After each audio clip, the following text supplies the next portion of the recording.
Hello guys, আমার মতো আপনারা হেঁটে হেঁটে টায়ার্ড হয়ে কেউ এইভাবে রাস্তায় বসে পড়েন? এই যে রাস্তায় বসে পড়ছি। হ্যাঁ গাইস, প্রতিদিনের মতোই হাঁটাহাঁটি করতে বের হয়েছিলাম এন্ড প্রচন্ড হাঁটাহাঁটি করেছিলাম, দেন টায়ার্ড হয়ে এভাবে বসেছিলাম। বাই দ্য ওয়ে, পুজো উপলক্ষে শহরের সব জায়গায় এরকম লাইটিং দেখতে কিন্তু বেশ ভালো লাগছিল। এন্ড এরপর আমরা আবার হাঁটাহাঁটি শুরু করলাম এন্ড হাঁটতে হাঁটতে কিভাবে যেন ওয়াফেল টফেলের সামনে চলে গেলাম। এন্ড ওয়াফেল টফেলের সামনে যাওয়ার পর মনে হলো একটু আইস টি অথবা কোল্ড কফি খাওয়া যায়। যেই ভাবা সেই কাজ, এই যে ভিতরে চলে গেলাম, কোল্ড কফি অর্ডার করে ফেললাম। মানে একটু আগে যে আমরা এত ক্যালোরি বার্ন করলাম সেটা ভুলেই গেলাম। যদিও সুগার একদম কম দিতে বলেছি, actually not only cold coffee, আমরা এখানে আসার আগেও কিছু মিছু খেয়ে ফেলেছিলাম, যেটা আমি রেকর্ড করতে একদম ভুলে গিয়েছিলাম। আমরা ৮,০০০ স্টেপ কমপ্লিট করেছি, ক্যালোরি বার্ন করেছি প্রায় ৩০০ ক্যালোরির মতো। তারপরে আমরা খাওয়া করেছি চটপটি ফুচকা, মানে আবার ক্যালোরি গেইন করেছি। তারপর আমরা আবার হেঁটেছি, আবার ক্যালোরি বার্ন করছি।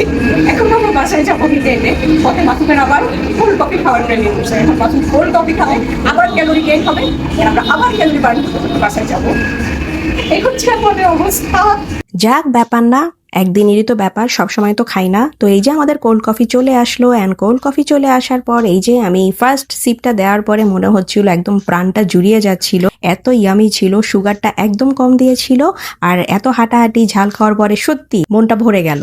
তো কোল্ড কফি খেয়ে এই যে একদম আমি ফুরফুরা হয়ে গেলাম। নাও যতখানি ক্যালোরি গেইন করেছি ততখানি আবার বার্ন করে যাব, আই মিন হেঁটে হেঁটে যাব।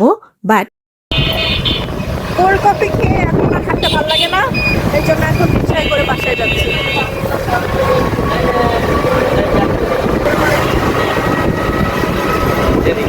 আর এই রিক্সায় বসতে আমার খুবই ভালো লাগে, খুবই।